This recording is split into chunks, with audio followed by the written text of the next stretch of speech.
ভাইয়ার বাসর ঘরে নিজের প্রেমিকা রিয়াকে দেখে আটকে উঠলাম। এক মুহূর্তের জন্য নিজের চোখেও বিশ্বাস করতে পারছিলাম না। মনকে সান্ত্বনা দিয়ে বললাম, দূর, সে তো আমায় অনেক ভালোবাসে, এমনটা করতেই পারে না। তারপর আবার ভালো করে তাকালাম, দেখলাম হ্যাঁ, এটা রিয়াই। বাড়ির সকলে আমার দিকে ভয়ার্থ দৃষ্টিতে তাকিয়ে আছে। রাগে আমার শরীর থরথর করে কাঁপছে। হঠাৎ গলা ফাটিয়ে চিৎকার দিয়ে বলে উঠলাম, এসব কি হচ্ছে এখানে? আমার চিৎকার শুনে বিছানায় বসে থাকা আমার প্রেমিকা ভয়ে কেঁপে ওঠে। কেউ কিছু বলার সাহসই পাচ্ছে না। আমি সোজা ভাইয়ের কাছে গিয়ে তার কলার চেপে ধরলাম। এসব কি দেখছি আমি? তৎক্ষণাৎ সবাই এসে ভাইয়াকে আমার থেকে সরিয়ে নিল। আমি আবারও চিৎকার করে বলতে লাগলাম, তোমরা জানতো না রিয়াকে আমি ভালোবাসি? ও আমার গার্লফ্রেন্ড ছিল, তারপর ওই কাজটা তোমরা কিভাবে করতে পারলে? কারণ আমি তোমাকে ভালোবাসিনি।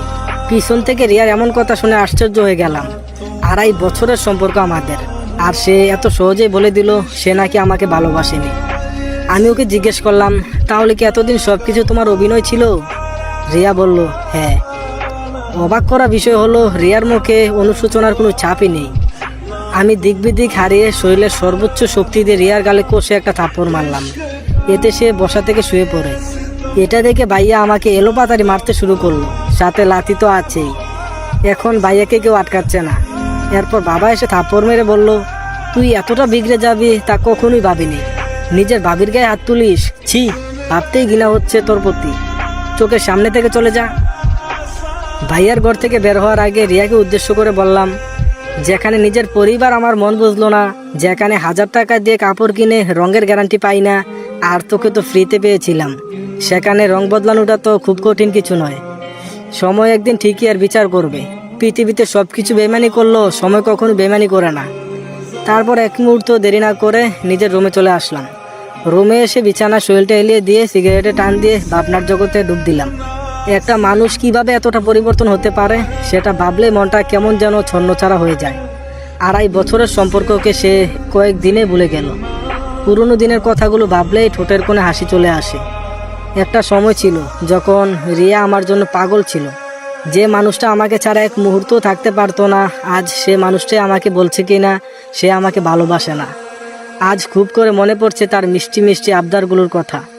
রাত 2টোর সময় যখন আমি গভীর ঘুমে আচ্ছন্ন থাকতাম, তখন সে ফোন দিয়ে বলতো, আমার আইসক্রিম খেতে খুব ইচ্ছে করছে, একটু এনে দাও না। তার সেই মিষ্টি সুরের আবদারগুলো আমি কখনোই ফেলতে পারতাম না।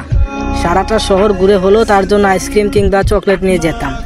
সে কখনো অসুস্থ থাকলে গভীর রাতে গাছ বেয়ে ওঠে তার ব্যালকনি দিয়ে তার ঘরে ঢুকে মাথায় হাত বুলিয়ে দিতাম।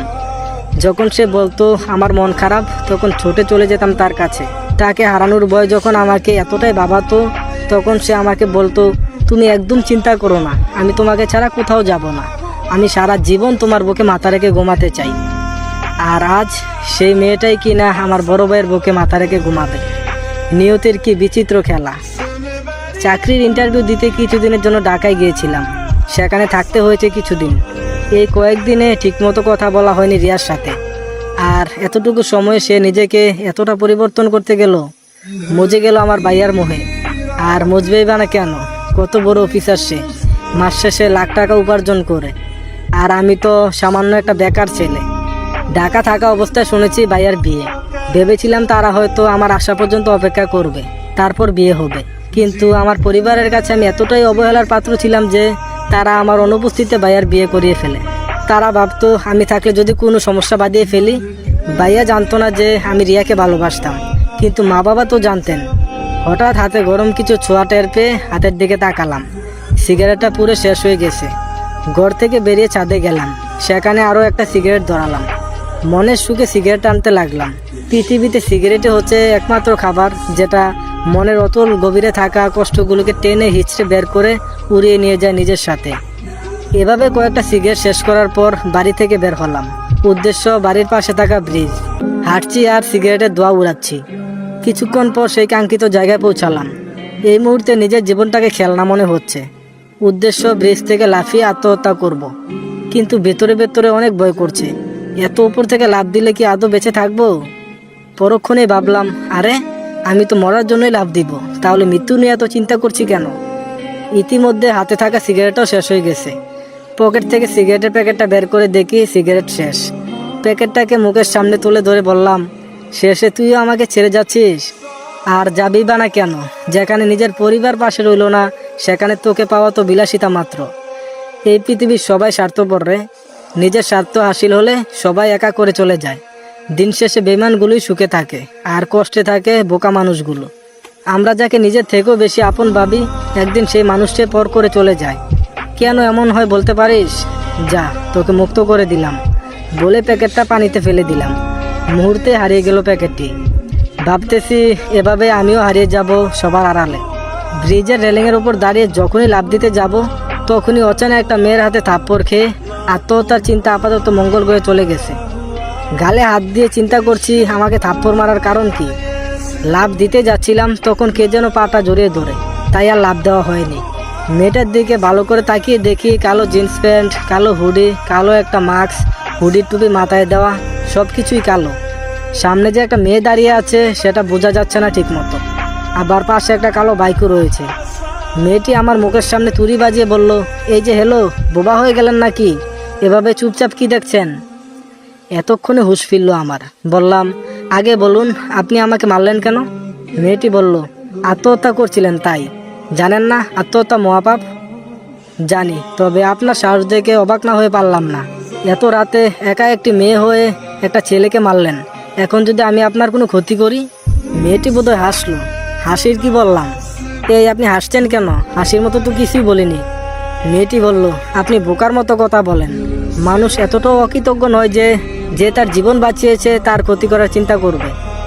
বাহ, চমৎকার কথা বলেছে তো মেয়েটা। আপনার বুদ্ধি আছে বলতে হবে। মেয়েটি বলল, এতটুকু বুদ্ধি নিয়ে চলতে হয়। যাই হোক, এখন বলুন বলদের মতো মরতে যাচ্ছিলেন কেন?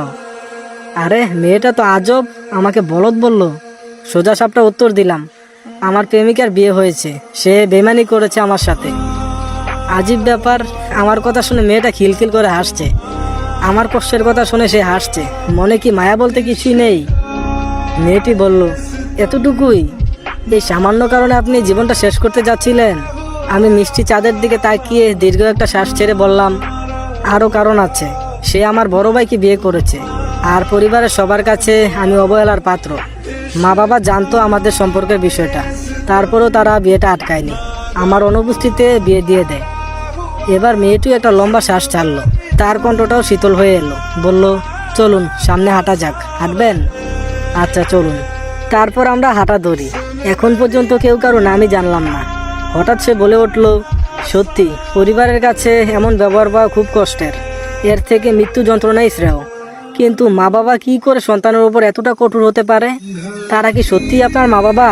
আমি বললাম, জি, ঠিকই ধরেছেন। তারা আসলে আমার আপন মা বাবা নয়। শুনেছি যখন ছোট ছিলাম তখন তারা আমাকে দত্তক নিয়েছে। আমি তো এটাও জানি না যে আমার আসল বাবা মা আদৌ বেঁচে আছে কিনা। ছোটবেলা সবাই খুব ভালোবাসতো আমায়, বিশেষ করে মায়ের ভালোবাসাটা পেতাম সবচেয়ে বেশি। আস্তে ধীরে যখন বড় হতে শুরু করি, তখন আমার প্রতি মায়ের ভালোবাসা দেখে বড় ভাই হিংসা জ্বলে যেত। আমি তাকে আপন ভাই ভাবতাম ঠিকই, কিন্তু তার চোখে আমি নিতান্তই উটকো একটা ঝামেলা।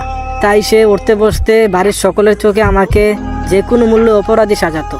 আমিও কখনো তাকে কিছুই বলতাম না। তাদের নুন খেয়েছি, ছোট থেকে বড় করেছে, এই তো অনেক। এগুলো তো নিজের মা বাবাও করতে পারতো, তাই কখনো অকৃতজ্ঞ হয়ে ওঠা হয়নি। আস্তে আস্তে পরিবারের চোখে সবচেয়ে বাজে মানুষ হয়ে গেলাম। সন্তানের মতো ভালোবেসেছিল, ফেলে তো আর দিতে পারবে না, তাই বাড়ির এক কোণে ফেলে রাখতো আমাকে। আমার প্রেমিকা ছিল বড়লোক বাবার একমাত্র মেয়ে, আর ছেলে মস্ত বড় অফিসার, মাসে লাখ টাকা উপার্জন করে। এদিকে আমি একটা বেকার ব্যর্থ প্রেমিক। বিয়ে না দেওয়ার কোনো কারণই ছিল না। আমি আমার বাবা মাকে কখনোই ক্ষমা করব না। ইতিমধ্যে চোখের কোণে পানি এসে জমাট বেঁধেছে। চোখের পলক ফেলতে টুপ করে মাটিতে পড়ে গেল 2 ফোঁটা পানি। মেয়েটা বলল, কাঁদবেন না। সময় এবং পরিস্থিতির সাথে নিজেকে খাপ খাইয়ে চলার নামই হচ্ছে জীবন, সেটা হোক সুখের কিংবা দুঃখের। সময় আর পরিস্থিতি তো বোঝে না আপনি এখন সুখে আছেন নাকি কষ্টে আছেন। ভাগ্য নিজেকে পরিবর্তন করে নিতে হয়। জীবনে যুদ্ধ না করলে জীবনটাকে কখনোই উপলব্ধি করা সম্ভব হয়ে ওঠে না। মেয়েটার কথাগুলো শুনে বললাম, খুব সুন্দর করে কথা বলেন তো আপনি। মেয়েটা বলল, দেখবেন আবার প্রেমে পড়বেন না যেন। মেয়েটির কথা শুনে আমি ভ্যাবাচাকা খেয়ে বললাম, মুখের ওপর কেউ এভাবে বলে? মেয়েটা বলল, জি, সব কিছু মুখের ওপর বলার চেয়ে উত্তম আর কিছুই নেই। মনের ভিতর এক, মুখে আরেক, এমন মানুষের মতো ভয়ঙ্কর পৃথিবীতে আর কিছুই হতে পারে না। মেয়েটার কথা যতই শুনছি ততই অবাক হচ্ছি। সবকিছু কতটা গভীরভাবে চিন্তা করে। এভাবেও চলা যায়? আচ্ছা, আত্মহত্যা করলে কি সবকিছু সমাধান হয়ে যায়? মেয়েটির এমন প্রশ্নের কি জবাব দিব বুঝতে পারছি না। মেয়েটি আবার বলল, হ্যালো ব্রো, চুপ আছো যে? আমি বললাম, জানি না, তবে সবার থেকে নিজেকে আড়াল করে নিতে চেয়েছিলাম। কথাটা শুনে মেয়েটা একটা হাসি দিল আর বলল, আপনি বড্ড বোকা। যার জন্য মরতে গিয়েছিলেন সে কিন্তু একবারও আপনার জন্য চোখের পানি ফেলতো না। সে তো তার জন্য পারফেক্ট জীবনসঙ্গী খুঁজেছিল, সেটা পাওয়া হয়ে গেছে। তাহলে সে কেন ভাববে তার অতীত নিয়ে? বেইমানরা কি কখনো কাজে শুনেছেন? না। তাহলে বোকার মতো কেন মরতে বসেছিলেন? শক্তি রেখে যারা চলে তারা কখনোই হারে না। ব্যর্থতা একটা পরীক্ষা মাত্র। স্বীকার করুন, কি ঘাটতি রয়েছে দেখুন, পূরণ করুন। যতক্ষণ না সফল হন, শান্তির ঘুম ত্যাগ করুন, লড়াই করুন। সফলতা হেঁটে হেঁটে আপনার কাছে আসবে। আমরা যখন ছোট ছিলাম, হাঁটার পথে হাজারবার হোঁচট খেয়ে পড়ে গেছি। তখন কি আমরা পড়েই ছিলাম? না, উঠে দাঁড়িয়ে আবার হাঁটতে শুরু করেছি। তাই তো আজ এখন নিজের পায়ে হাঁটতে পারি। তখন যদি চেষ্টা না করে ব্যর্থ হয়ে পড়ে থাকতাম, তাহলে আজ সমাজের কাঁধে বোঝা হয়ে থাকতাম। চলতি পথে হোঁচট খেয়েছেন, ঘাবড়াবেন না, উঠে দাঁড়ান। দরকার হলে কিছুটা সময় বিশ্রাম নিয়ে আবার চলতে শুরু করুন। থেমে গেলে সফলতার দ্বারে কাছে পৌঁছাবেন কিভাবে? বেঈমানদের জন্য নিজেদের কষ্ট দেয় তো বোকারা। অন্যের জন্য নয়, নিজের জন্য বাঁচুন। বাঁচার জন্য লড়াই করুন। নিজেকে এমনভাবে তৈরি করুন যাতে আপনাকে যারা অসফল দেখতে চায়, যারা আপনার কষ্টের কারণ, তারা যেন জ্বলে পুড়ে ছাই হয়ে যায়। জানি না মেয়েটা কে, তবে তার অনুপ্রেরণামূলক বার্তা পেয়ে খুব করে বাঁচতে ইচ্ছে করছে। সাত জাগছে পুনরায় জীবনটাকে জানবার। হ্যাঁ, আমি বাঁচব, নিজের জন্য হলেও বাঁচব। এভাবে যদি সবাই ভাবতো তাহলে বিচ্ছেদের পর এত মৃত্যুহার বাড়তো না। মেয়েটা বলল, আপনার মনটা ভীষণ খারাপ, চলুন আপনাকে নিয়ে একটু ঘুরে আসি, যদি মন ভালো হয়। মেয়েটি বাইকে উঠে বাইক স্টার্ট দিল। আমিও সাত পাঁচ না ভেবে উঠে বসলাম। জানি না সে কোথায় নিয়ে যাচ্ছে, তবে ভালোই লাগছে ভীষণ।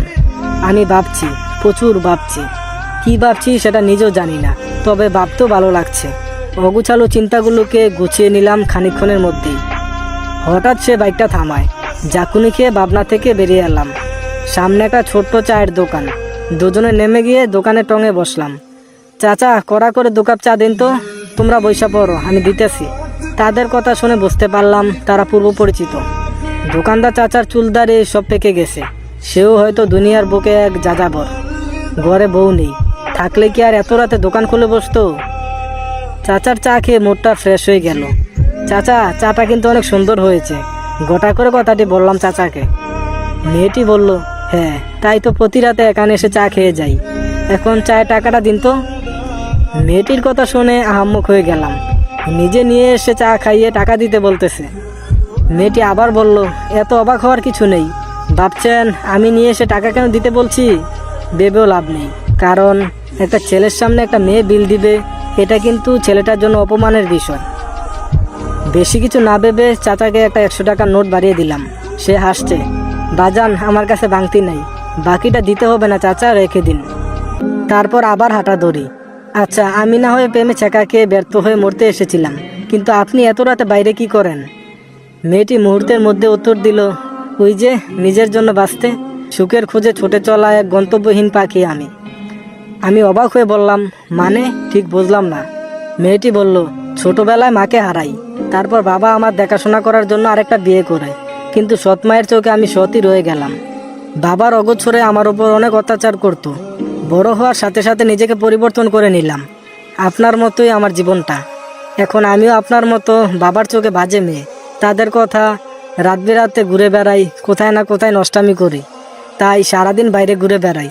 বাড়িতে গেলে হাজারো প্যান সহ্য করতে হয়, তাই শেষ রাতে বাড়ি ফেরা হয়। আমার সঙ্গী ওই বাইকটাই। যার মা নেই সেই বোঝে মা না থাকার কষ্ট। তারপর মেয়েটি আমাকে বাড়ির সামনে এসে নামিয়ে দিল। আজ সে আমাকে না বাঁচালে পৃথিবীর স্বাদটা হয়তো পেতামই না। আল্লাহ সঠিক সময় সঠিক জায়গায় সঠিক মানুষকে প্রেরণ করেন, এটাই তার জীবন্ত উদাহরণ হয়ে থাকবে আমার মনে। মেয়েটিকে বললাম, আপনার সাথে দেখা হয়ে অনেক ভালো লাগলো। মেয়েটি মিষ্টি একটা হাসি দিয়ে বলল, ভালো থাকবেন আর নিজের খেয়াল রাখবেন, আজ আসি। এই বলে বাইক স্টার্ট দিল। আমি পিছন থেকে ডাক দিলাম, আমি মুগ্ধ, আপনি? সে একটু জোরে বলল, আমি উপমা হাসান রুহি, বলে টান দিয়ে চলে গেল। বাহ, চমৎকার নাম, উপমা হাসান রুহি। সকালে রিয়াকে উদ্দেশ্য করে বললাম, ভাবি আমাকে নাস্তা দাও তো, খুব ক্ষুধা পেয়েছে। কথাটি শুনে টেবিলে বসে থাকা সকলের চোখ ডিমের মতো বড় হয়ে গেল। এক রাতে গার্লফ্রেন্ডকে এত সহজে ভুলে গেল কি করে? এক রাতে এতটা পরিবর্তন, বড্ড ভাবাচ্ছে বিষয়টা। আর রিয়া তো আহাম্মকের মতো হা করে আমার দিকে তাকিয়ে আছে। কি ব্যাপার ভাবি, এভাবে তাকিয়ে আছো কেন? আর তোমরা সকলে আমার দিকে এভাবে দেখছো